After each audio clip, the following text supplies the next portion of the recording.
Yo, yo, yo, yo. Welcome to another episode of the Village Podcast, where we share stories, man, about people in our community doing amazing things. People in our community that are helping people develop, nurture. Right here, man, I consider this person a legend in our community, an OG, somebody that has opened up doors for artists here in the community, gave people their flowers, open spaces for kids. I mean, he keeps the culture of this hip-hop thing that we love here alive, and this is a very important person and pillar in our community, and give it up for Wally. Hey, what's good? What's good? What's good? What's going on, dog? How are you? Chilling. Thanks for having me. Absolutely, man. I'm glad that we can finally sit and chop it up. Like, I've been knowing you for a while.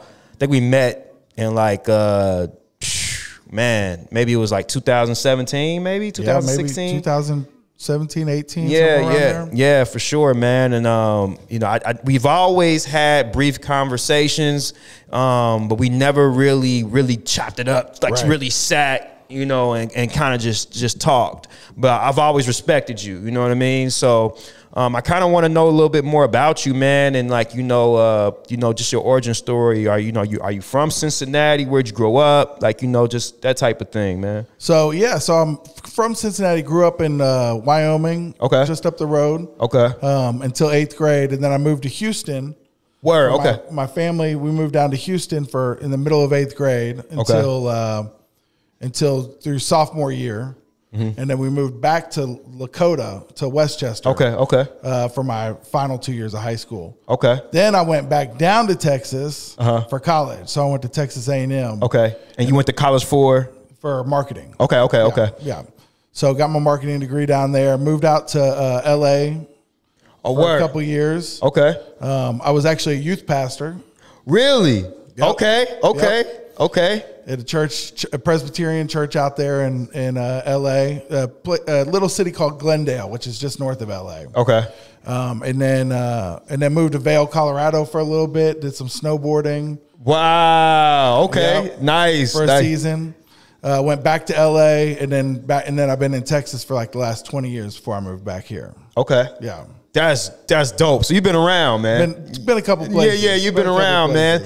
How did you shift here? What was the move that kind of shifted you back to being here? Like, what were you like, yo, I'm going back to Cincinnati. This is where I'm going to be. So my whole family is here. And I was working on my PhD at Texas A&M. I remember that. I went back. And it was kind of floundering, getting my dissertation finished. Just kind of wasting time down there. And so I figured I'd move back here, work on my dissertation, still unfinished. I remember you talking about it, how it was driving you nuts. And so my dad was like, move up here, like you can stay with me for a little bit until you like figure out what your next steps are going to be. And then I got the job at MRC. And so it's kind of been a wrap since then. Yeah, for sure. So like, for those who don't know, MRC is the Music Resource Center. Yeah, absolutely, man. And first off, before we even get into that, what was your PhD in? In sociology. And so my dissertation is on hip hop and like systemic racism in the music industry. So it's kind of like how hip hop's talked about in the media, how discourse about hip hop reinforces historically negative racial attitudes towards Black Americans. How it's a white run industry. Dissertation was going to be called "White Kids Don't Love Hip Hop." About how the industry loves white kids. So the industry is trying to make a market out of white kids. So marketing it towards white kids, and then saying that, oh, white kids made this popular or that popular or whatever popular, and kind of marginalizing like the Black audience and like the role of like the Black audience and like the power of the Black audience. So still shifting it around in my head and stuff, but yeah. You think you'll ever go back and finish it up? I hope so. Yeah, I hope so. Yeah, man, that's a perspective that's needed, and definitely would love to hear more about it. Where did you develop your passion for music, for hip hop, and what made you kind of want to take this path, and even just from this sociological perspective, where did this come from? Yeah, I kind of fell in love with hip hop in junior high. Became at that point, it was like at that point, because I'm 45 now. Okay. So at junior high, like early 90s. So you got to see the golden years, man. Yeah. Like I did my 8th grade student council election was a remake of the Humpty Dance. Nice. It was the Wally dance. Nice. Keeping it hip hop. Right. Yeah. And so I always was the person with the music. So I was like the defunct, or not defunct, but like default DJ. Okay. So for like high school parties, like all that stuff. And then when I got into college, I kept doing that. Like got in MP3s kind of came out. And so I'd have like the laptop with all the MP3s on it. And then I finally like bought equipment, like DJ equipment, and started DJing parties. Nice. And then when I moved out to LA, I sold all of that DJ equipment. I bought production software in a computer and got into doing production, was working with Reason. Okay. And then bought all my equipment back, started DJing for like a Christian hip hop artist. Oh, wow. We traveled around a little bit. Wow. And so it's kind of like I'm born in 78. So like born right when right before hip hop hits the radio. And I kind of feel like I've grown the path like as a teenager when hip hop entered its teenage years. Of course. It's kind of rambunctious. Pressing the boundaries of like what's going on, like at the same time as I was as a kid. Yeah. So it's kind of just always been a part of my life. Wow, man. So like I kind of just want to dive a little deeper into that. So I didn't know, I wasn't aware. I mean, I guess you don't share it as much anymore, but you just talked a little bit about you getting into production. What was it like? So you were a creative in LA. Were you out there to dive deeper into music out there, or what was like the story? Well, so I moved out there to work at that church. Okay. But one of the reasons that I took the job out in LA was because I wanted to get more deeper into the music industry. So like I kind of parlayed like my salary into like buying equipment and keyboards and drums and stuff like that, and just taught myself a little bit of music theory while I was getting into it. So that was like to be out there amongst the music. It was a great era. It was like when underground hip hop in LA was like popping. Yeah, like still is so, still hitting. Legends, LA Symphony. Oh wow, all those kind of underground collectives were all popping. Yeah, Project Blowed. Yeah, all that stuff. Yeah. So I just kind of wanted to be a part of what was going on. I heard that, man. The culture will do that to you. Just kind of just brings you in. Follow it. Yeah, absolutely. So in this space, where did you develop this passion for, because you said you were a youth pastor. So when did the passion for like, I want to be a part of helping young people develop. I want to help them tap into their creativity. I want to help them find their gifts. Where did this come into play? That really started when I was younger. So I kind of had a little bit of a troubled upbringing. Like mother was addict, and stepfather was found hanged from a tree. Oh wow! Some drug stuff. And, they called it suicide, but he was like had stolen money from a drug dealer and all this, and just luckily had a father that was like the solid force in my life. So I was able to transcend, but so I always had a heart for helping kids that were going through stuff, even when I was younger. And then when I got into college, started working with kids, teenagers, in the project housings and in College Station, which is where A&M is. And then really tapping into whatever a kid's passion is. So if it's art, if it's sports, if it's whatever it is that can help a kid raise their self-esteem, get out there, a positive force in their life has always been kind of part of the drive behind what I do in my life. Yeah, that's beautiful, man. Yeah, I respect that, and that's one of the things I love most about you. We connect on that level. I was actually talking to Devin about it. He was like, "Yo, when I think about you know, education, you know, of course we think about Kyrie, you know, but when we think about like people actually, you know, in the city, like, you know, doing like who specifically work, you know, in the arts and music programs, he's like, man, I think of Wally and you. Oh, man. You know what I mean? Yeah. You know what I mean? So like, you know, definitely I've always seen myself in you with that. You know, I respect that a lot about you. So, you know, you kind of landed this job at the Music Resource Center, and I know you've been there for how long? I've been there for 6 years now. 6 years, okay. So you've seen not only local artists develop here, you've seen us grow up, yeah. But you've seen, you know, some of these kids kind of grow up.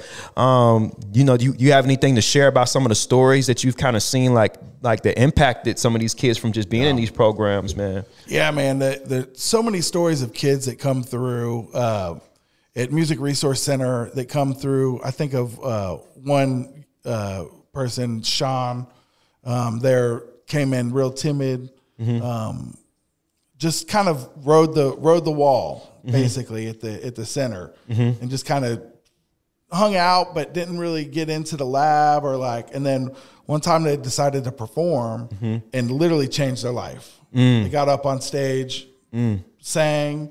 And then now at CCM doing music. That's dope. Hustled to get in, like had to knock down the doors a couple times. That's dope. But stories like that of like just watching students become who they already are, but they just need somebody to believe in them, giving them opportunity. And that's what's great about places like Wordplay and Music Resource Center that just give kids an opportunity to have their voice heard. And sometimes you just have to speak it into existence, speak yourself into existence. And that's the power of like music, of poetry, of narratives, of literature, the arts in general. That's powerful, man. I think that's what makes you, I've always looked at you as an educator. Like I think I've talked about this on this podcast before with different educators, that there's a difference between a teacher and an educator. And I feel like that you're an educator, that you play a lot in the role of just like, you know, helping bring these things out of kids. And I think that's what an educator does, just like you said, just nurtures and helps people develop. And I think like a music resource center, which I want you to talk a little bit more about, just how it looks and how it's set up. But I think those spaces are so important in spaces like Wordplay, because like, you know, we know what's going on in the industry right now with music and the underground scene. There's not really a lot of artist development anymore. Right. So the fact that we're playing a part in helping young creatives develop is so important and so key that, you know, I wish I had that, you know, at that age. You know, they don't have to be formally trained by any means, but just the fact that, you know, it's like, yo, you can do this. This is this. Let me show you this. Let me show you what this is. And so you're not out here like striving to figure it out all on your own. But yeah, like, you know, share a little bit with us about how the Music Resource Center runs and how it's set up and, you know, what it looks like. I've been through there, but, you know, the people don't know, you know. Yeah, MRC is, it's a nonprofit music studio for teenagers, junior high and high schoolers. And we have 6 studios where we do beat making and recording. We have a major multi-track studio that rivals any other studio in the city as far as quality and gear and soundproofing and all of that stuff that goes into it. We have a performance venue. We have a radio station where we do podcasting, and all the music that goes on there is original music created by the students, 95.7 FM. And so, but the heart of what we do is we give lessons, we do rap classes and DJ classes, but the heart of it is like being able to just walk alongside students as they're developing their creative identity. So sitting down next to a student while they're making their beats and like talking about song structure and watching them break rules that when they're young, that you don't know the rules yet. So like you can break the rules and do something incredibly dope, and then learn the rules as you go and learn what you want to break and what you want to like keep into your repertoire. And absolutely. And so yeah, it's a magical place and a place just to really be open, be an open, safe space. We use the word safe space, but like it really is a safe space for creatives, because creatives are not thought of as normal a lot of times, and like especially in like high school where it's so hard to like be odd. It is. Yeah. And so we're like a place where odd people are normal. Yeah.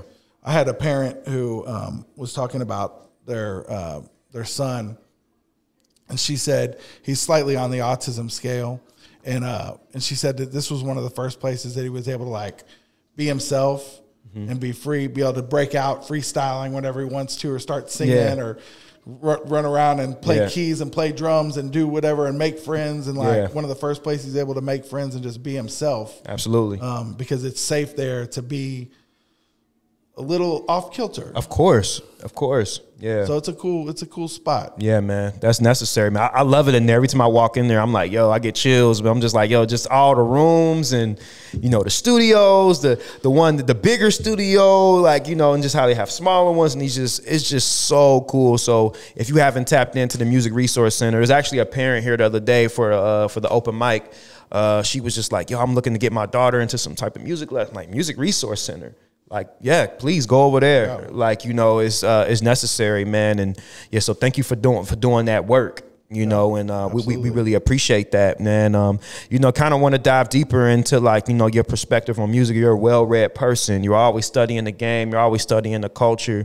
You're a person that has a hand in helping, like, you know, a lot of these young creatives develop, and, you know, they're going off to school, that they will be local artists here. And, me and you just kind of had a conversation off camera just about, like, you know, just our city struggling with a little bit of identity, and, you know, having hubs and honoring our legends, and, you know, knowing our history and preserving our history, from the King's Records to the High Techs to the Boosie Collins to the Isley Brothers, you know, a place that's so rich in culture and history, but that's not something we truly stand on. Right. You know, what is your perspective right now on our scene, and what do you think is necessary? You know, what gaps do you think that need to be filled? You know, because I know this is something you think about, because you are a person that cares about this thing that we love, just like I do. Right. You know, so yeah, what is just your perspective right now, man? I see a lot of people grinding, and I see a lot of hard work going into making good art and attempting to create spaces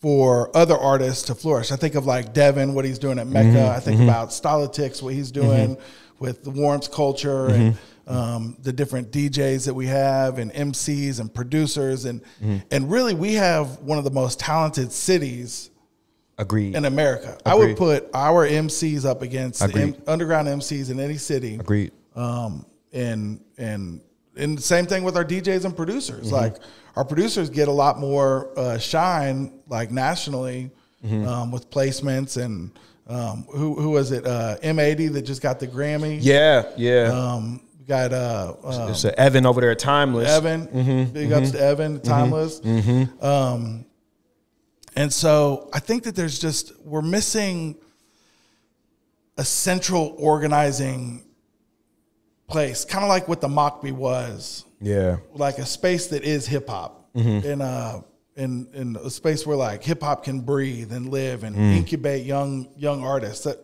was what was great about Off the Block, was it, like, it was an open mic, but it was more than an open mic. It was like a talent showcase more.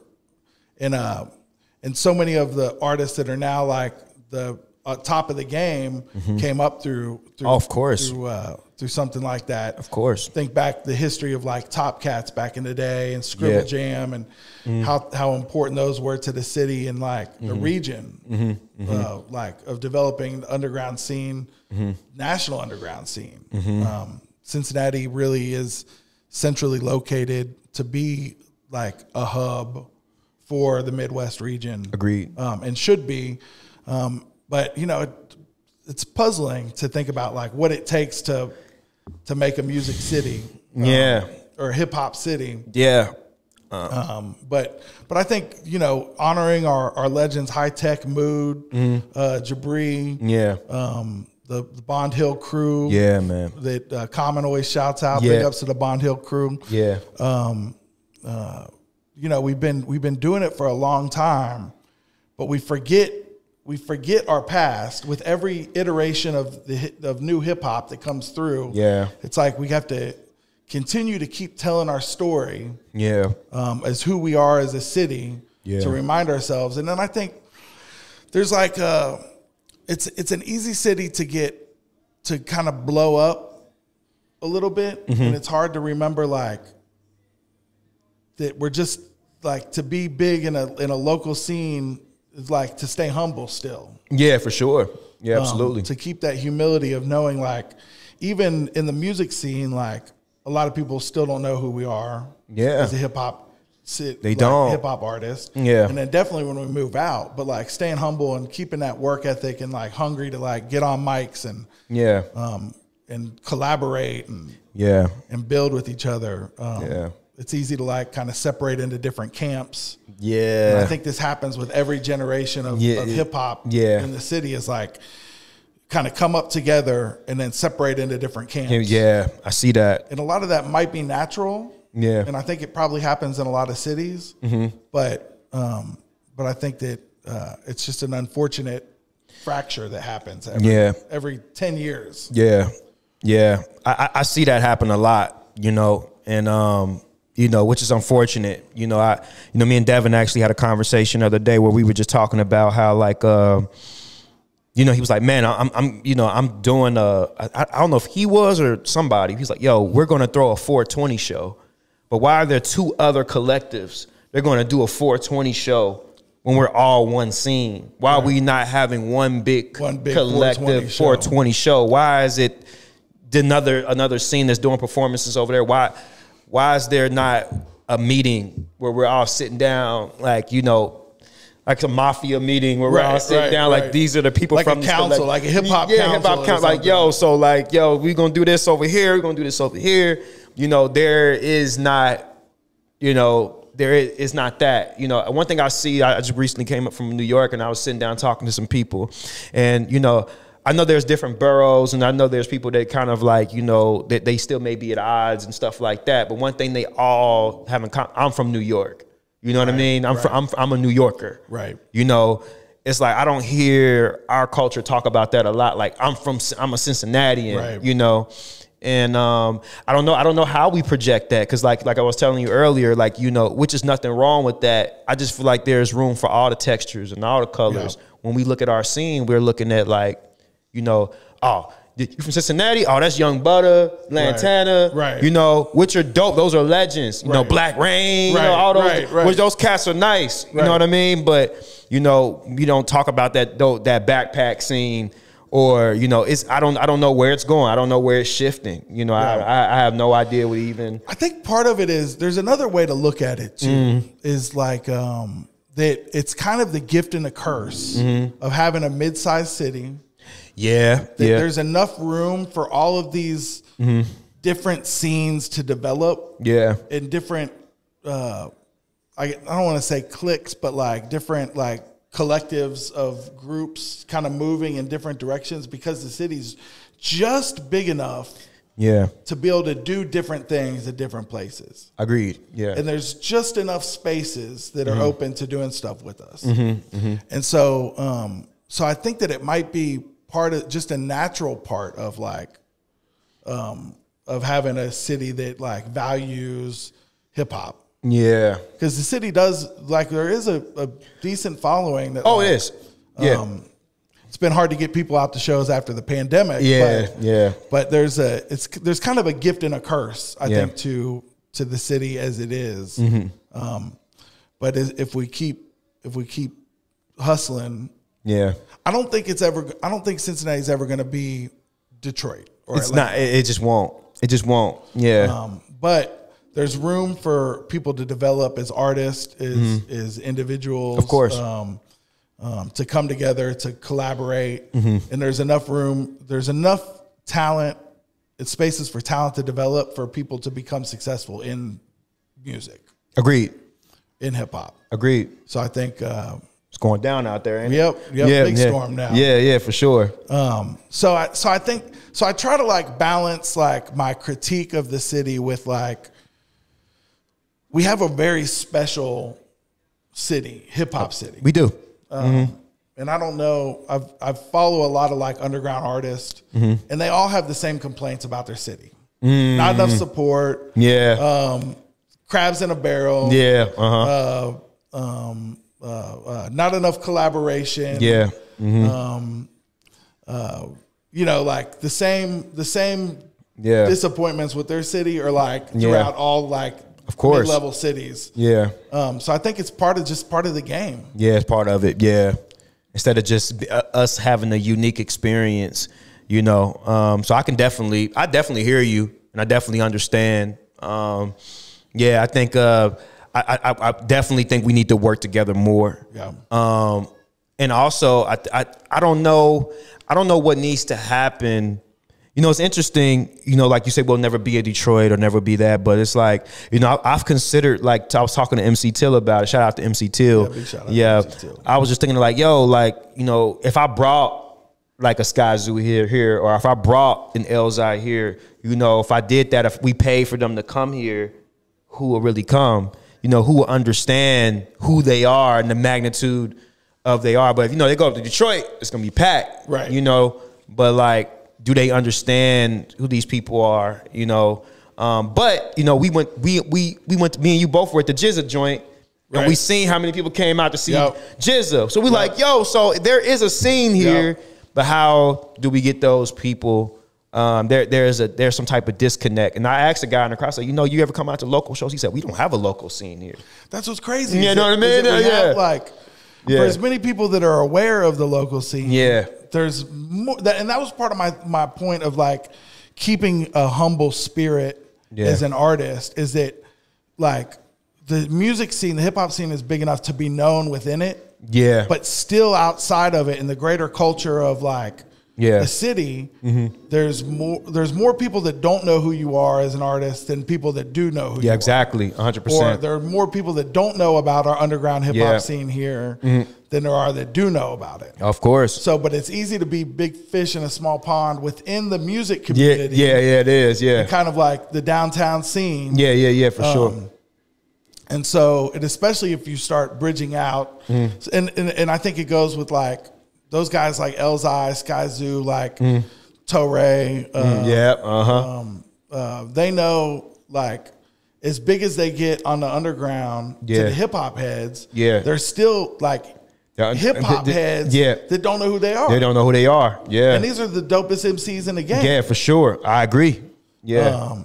And so and I think about that when I'm bringing in artists from out of town that are like, they have a name, a buzz in the underground, kind of the touring circuit, like the hustle and grind of it. Yeah. And it's like, man, I would love to be able to pay you $1,000 to get a place that could do that. But like, more likely than not, the names just don't ring out in a way that they should. They should. Like your talent, your buzz is worthy. I had a cat come from Elijah Day. Shout out to Elijah Day from Clear Soul Forces. Oh, word. Okay. Yeah, man. And he came through, and I had Kyrie open and Wave Parker. And we just couldn't pull anybody to the show. Of course, and Clear Soul Forces is like a force in the underground. Of like course. One of the greatest underground hip hop groups. Of like the Novelist last is 15 years. Oh my God. Yeah. And it was a great show, and it was a good networking event. I always like to put Kyrie on. Shout out to Kyrie. Oh, yeah, Kyrie's amazing. Of course. When out-of-towners that are touring come through, because just to have supply connections. Yeah, man. Of course, man. But it's just, music is tough. It is, man. And it's like, if you want to make music, go be if you want to make money, go be an accountant. Yeah, facts. Yeah, you're not going to make it do. I mean, you can make money doing music. You can. But like, you got to have the love of like. Yeah, you got to love it. You got to love it, man. You got to love to perform. You got to love to do it, because it's a grind. You know what I mean? Like, that's why it's. You know, I think Nip talked a little bit about that, like, you know, just about how, like, you got to find things to do around your music, you know, to keep it pure. Right. You know, but still something connected to it, you know, but, you know, do things around it. And also, like, you know, I like how you talked about just being humble, you know, and that level of understanding, you know, breeds like acceptance. Right. And that's like where I'm at here on my personal journey here as a creative, where I've accepted the fact that I'm just not a known dude here, and that's okay. Like, I'm not a known artist here. My music is not really, you know, accepted here. It's not really played here. That's cool for me. What gap can I fill though? Right. And you know, spaces like this, doing, you know, interviewing other artists and creatives, you know, working with kids, and, you know, how kill my ego, like, you know what I mean, and how can I fill a gap? And I just, that type of humility will breed more space, because it's just like, I'm not, you know, bigger than anybody, you know what I mean? I'm just here, you know, and I have my spaces where my stuff is accepted. That's where I will go for that. Right. You know, but far as me looking at myself as a creative, let's kill our egos, and like, what other skills, what other things can we do? That's why we appreciate Kyrie for what he's doing in the schools. Right. We appreciate, you know, Stylitics, what he may do when he's, you know, bringing warmth and things of that nature. That it takes for you to kill that ego, man. It takes for you to do that, and be welcoming in, you know, because we, at the end of the day, you know, somebody provided us the space to get our start. Right. You know what I mean? Right. So I feel like that's what we are missing. We are missing that humility, killing our egos. Yeah. And, you know, because it, you know, really don't mean nothing. You know what I mean? You know what I'm saying? You know, nobody is bigger than anybody else. And then if you don't like something, create something yourself. You know what I mean? Right. Which is so important. So yeah, appreciate you sharing your perspective on that, man. I think that's always an ongoing conversation about where we are collectively, you know, as a culture in Cincinnati. Who do you have your eyes on right now, man? Is any of the young people that you're looking at right now that you're like, yo, that person's going to be dope, man? You know what I mean? Looking at, like, I really like the one guy, I think his name is Brent's. Oh yeah, yeah, I like him. Brent's he's dope. Is tough. He's dope. I like him. I haven't met him in person yet. I haven't met him flesh, yet either. But I like him on the Facebook. But, yeah, for sure. Brent's. I'm really rocking with Wave Parker. Okay, nice. He's a young guy. I haven't met him. I don't know how young he is. I think of like the next generation of like up and coming dudes. Yeah. It's like weird because like who was up and coming? Like Deo, and Grandace, and like all of them are now like kind of established artists in the city. So it's like who's coming up next? Brent's is really the one that like I've really been paying attention to. Yeah, I mean, I like him. I like that guy. He's really dope. You know, I haven't met him. I would love to interview him. I need to reach out to him and tap in with him. But yeah, he's just really dope. Really dope. If you could create, you know, the perfect venue, man, is there any venues out there that you're like, yo, like, you know, that you're looking at right now, like, man, this could be a spot for us to be a hub, man? You know, Radio Artifact has been real supportive of the hip hop scene. Shout out to Devin over there. It's dope energy over there. Yeah, and they're like just a really cool venue, like giving space to do creative things. Like, I know like Gravel and Devin Burgess have been doing some stuff over there, and Kyrie's been doing his like one act plays. Which like is so creative. Stuff over there, and I love Motor Pub. Motor Pub's dope. Because they pay. Yeah, they do. Like when I'm booking artists, like they actually pay artists. Yeah. So and it's centrally located right down there in OTR. But as far as like our spot, I feel like there's more spots for the DJs right now.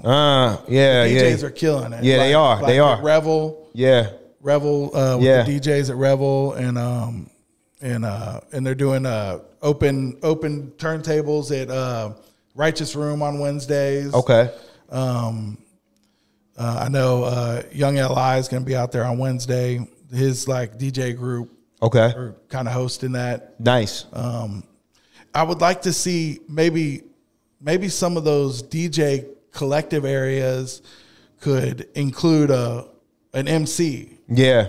And maybe not to do a whole show, but to do a song. Yeah. Like during, you know, with the crowds that they have, because they have such big crowds. That they follow do. The DJs. They do. We have more DJs per capita than any city. Oh man, we have a lot of DJs, man. Dope DJs. Dope DJs out there, man. A lot of dope DJs. Which we don't talk about enough. We don't. We're talking about the hip hop scene. We don't, man. We don't talk about, you know, usually talking about the MC. Man, I love, man. One of my favorites is Know I Mean. You know, Animal Crackers. Shout out to Noah. the legendary Rare Groove. Oh man, I mean, you know, Professor. Yeah, man. Oh my God, man. And there's another cat who I feel like, me personally, doesn't really get his flowers like he should get. You know, Rare Groove is just like exceptional. You know what I mean? Just the clinic that he puts on when he's DJing, you know, I mean, he teaches you about music. He does, man. When he's DJing, he is, man. He's a historian. Takes you through the history of like black music, really. He like, does. To like he does. Playing the samples. Oh my God, man! It's so much fun. He does, man. You know, we have such like you said before. There's so much talent here, and you know. Before we get out of here, I want to ask you a little bit about, you know, where do you think that the future is of music and hip hop and education? Because I know that's something you study a lot. You read up on a lot. What do you think what gaps do you think that needs to be filled in the education system, and what do you think the future of it is? I think there's the big hip hop education movement going across the nation, like hip hop therapy, hip hop education. Incorporating hip hop into like Kyrie does, like recording, but also kind of incorporating like hip hop style, hip hop hustle, hip hop bravado, hip hop swagger into the classroom, embracing like kind of the battle rap ethos of like competition, and like using like healthy competition in the classroom, and in the cipher, like giving kids a voice, like using the music to give kids a voice in a way that like they're not used to in the classroom setting. We have so much work to do in the education. Oh man, it's so flawed. It's so yeah, man. You know, it's easy to talk about the prison, the school to prison pipeline. Oh my God, yeah. But like, you know, kids, you know, there's this great book. It's called For White Folks to Teach in the Hood. Yeah, man, I got to read that joint. You sent that joint to me. Yeah. And it's all. He's Christopher Emdin is his name, and he's kind of like one of the leaders of the hip hop ed movement. Okay. And just talking about how like white people, teachers, take jobs in like the city, in the inner city, as like their start to like get their stripes earned, and then go on to like, but don't have to like take any cultural competency, don't have to like have any knowledge of Black history, of Black culture, of the history of racism in America, systemic racism and individual racism and bias. No like internal bias tests, or like there's no you don't have to have any qualifications to teach outside of your culture.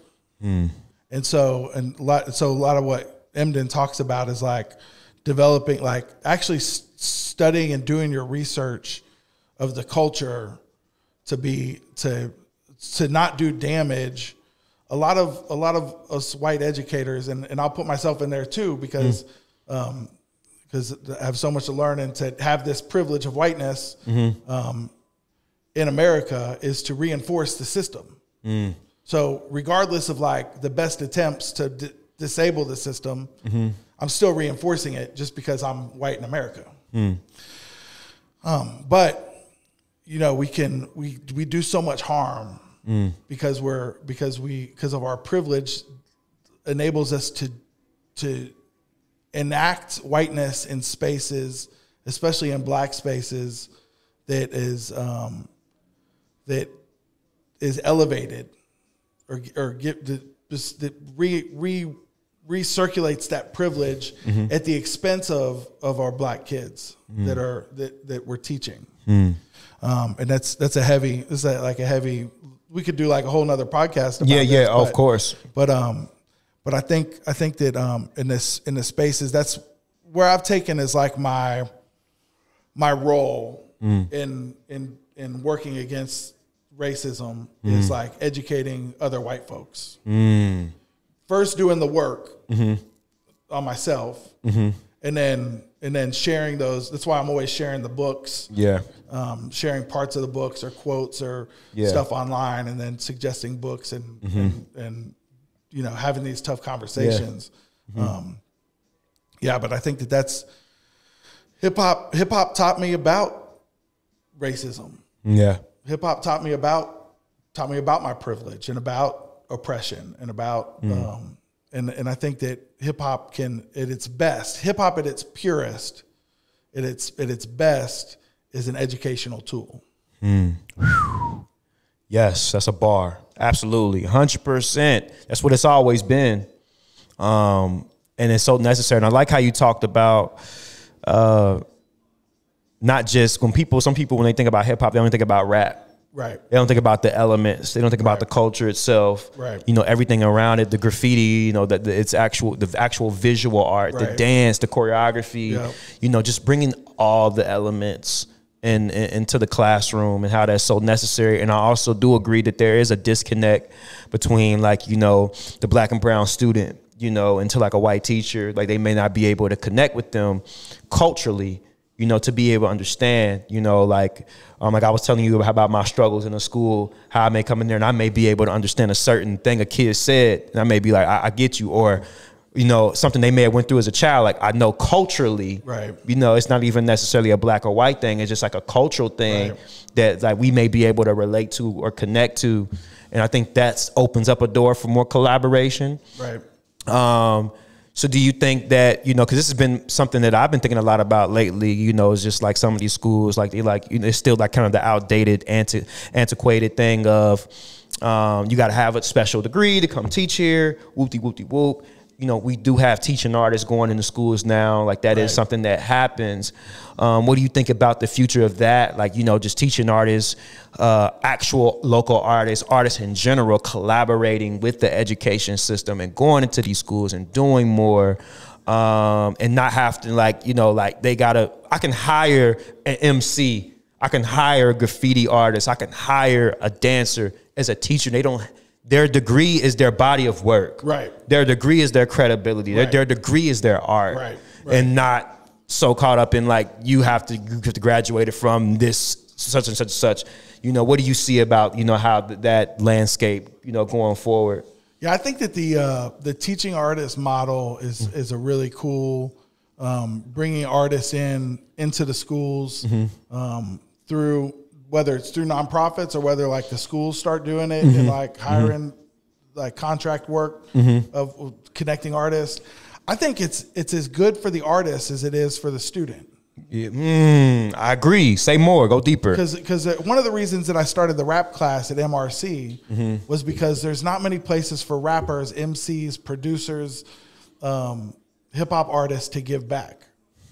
Agreed. It's like if you play guitar, you can teach guitar lessons. If you want to learn piano, you can take piano lessons. But the art of MCing is not taught anywhere. Yeah. Or even valued. Or valued enough to be something that we think should be taught. Because these are writers. They're writers. Yeah. They're performers. They're entertainers. They're poets. They are, our hip hop artists are our great poets of our generations. Of the past 50 years. And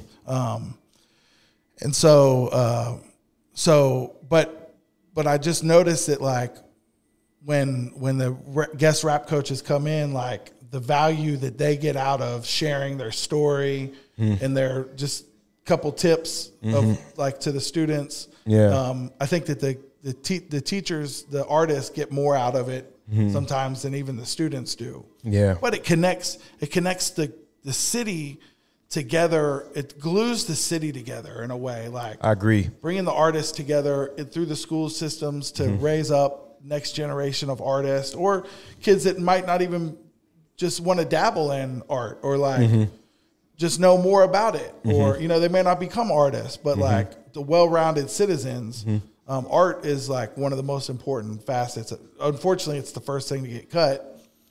Which I don't understand. Yeah. But yeah, I love this teaching artist model. Yeah. For the artist and for the students. Yeah. I wonder where this model, I don't know. I need to actually study the history of the teaching artist and where it is derived from, because I don't know the origins of it. I don't know how it started. I know I found out about it through working through wordplay, but you know, I think it's always something for I think it's fairly new. Yeah. Because it's not really something talked about, you know, a lot. You know, even when I tell certain young teens and I'm like, yo, you know, you can teach that. Right. And they're like, what, really? People would pay me to teach my art? Right. Like, yeah. Like, you know, I just, yeah, man. I thank you for sharing that perspective and you know and your input on that, because I personally feel just the whole classroom needs to be redesigned in general, and we need to get out these tables and put in some bean bags and just kind of just make each classroom like a little more comfortable. I think Virgil was doing that, you know, he was talking about the interior design of classrooms. We had a cool, when I was teaching at Texas A&M, we had a cool classroom that had chairs that were like little pods that were on wheels. And so like as I taught, I could walk through the classroom and they could turn their seats with me. And it was like an amoeba. So the classroom became like a different space, that like I was amongst the students instead of just being at the front of the classroom reading off my PowerPoint slide. Exactly. Like, Which is so outdated. Like, who can sit there for nobody 8 hours a day? Nobody.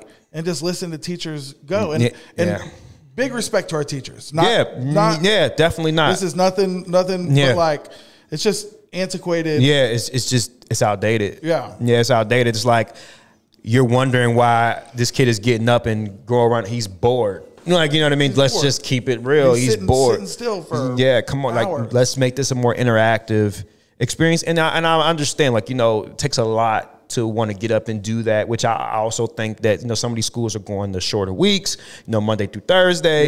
You know, I even think that, you know, it should be 3 days a week, Monday, Wednesday, Friday, like, you know, at least have a gap in between to plan some things. You know, I think that every day is kind of outdated myself, you know what I mean? But yeah, I totally agree, man. I think that we question and get mad at some of these kids about their behavior, but I just, you know, I think there needs to be some accountability held. And Bell Hooks talks about it a lot, just about this collaboration in the classroom. It's like, how can you expect a kid to want to share their story? You're not even sharing your narrative. You're not even sharing your story. So how can you expect that same humility and that connection that you're looking for in a child? You're not even sharing that. Right. You know what I mean? What makes you so high and almighty? You're not special. You know what I mean? Like, we're all here to grow together. And that's why I always try. My stuff is not perfect, but I always try to look at them as other human beings. Right. You know what I mean? Classroom collaboration. Classroom collaboration, which I think is the future. It's so necessary because, you know, our stuff is just, man, it's just jacked up right now. I always say this, like, our kids, teenagers, are so intelligent. But it's the adults that expect less out of them.